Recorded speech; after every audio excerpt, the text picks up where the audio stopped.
ሀበልኩት ይደለም ተምሬ በወቁት ለኔ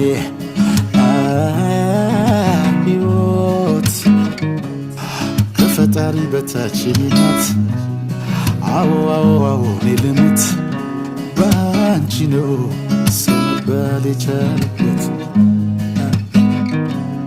ድክመቴን ሸፋፍነሽ ባዶዬን ሞልተሽኝ ለሚጣፍጥ ፍቅርሽ ከራሴ አስታርቀሽኝ የኔ ኩራት የሰሎሜ ጌጥ ነሽ።